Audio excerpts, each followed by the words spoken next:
నమస్కారం. నా పేరు శ్రీరామ్ శర్మ. జనవరి 1, 2026 నుంచి కంపల్సరీగా రెంటల్ అగ్రిమెంట్లు కిరాయిదారుడికి ఓనర్కి మధ్య రాసిన దాన్ని రిజిస్ట్రేషన్ చేసుకోవాలి. ఈ రిజిస్ట్రేషన్ ఏ ఆఫీస్కి వెళ్ళక్కర్లేదు. దీని గురించి ఆన్లైన్ ద్వారా రిజిస్ట్రేషన్ చేసుకోవాలి. Online registration home rent rules 2025 అనుసరించి చేసుకోవాలి. చేత్తో రాసినవి ఫార్మల్ అగ్రిమెంట్లు ఇకపై పనిచేయవు, చెల్లవు, వ్యాలిడ్ కావు. డిజిటల్గా రెంటల్ అగ్రిమెంట్ ఆన్లైన్ ద్వారా రిజిస్ట్రేషన్ చేసుకోవాలి. ఇద్దరు, ఇటు ల్యాండ్లార్డు అటు కిరాయిదారుడు. డిజిటల్ ఆన్లైన్ అగ్రిమెంట్ మొత్తం భారతదేశం చేసుకోవాలి. కొత్త చట్టం ప్రకారం ఇది ఓన్లీ తెలంగాణకో ఆంధ్రప్రదేశ్కో కాదు.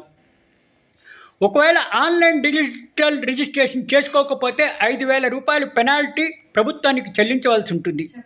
ఇట్లా డిజిటల్ రెంటల్ అగ్రిమెంట్ రిజిస్ట్రేషను వల్ల ఇకపై పేపర్ వర్క్ తగ్గుతుంది, స్పీడ్గా అగ్రిమెంట్ అయిపోతాయి. ఇద్దరి మధ్య కొట్లాట్లు కానీ మనస్పర్ధలు కానీ ఉండవు. సెక్యూరిటీ డిపాజిట్ కిరాయిదారు నుంచి ల్యాండ్లార్డ్ కేవలం 2 నెలలు కిరాయి మాత్రమే తీసుకోవాలి. కిరాయిదారు ఖాళీ చేసేటప్పుడు ఈ డిపాజిట్ 7 రోజుల లోపల ఓనరు అంటే ల్యాండ్లార్డు వాపస్ ఇవ్వాలి కిరాయిదారుకి. ఇది చాలా చక్కగా అనిపిస్తోంది. ఇది ఆన్లైన్లో చేసుకోవాల్సి వస్తుంది.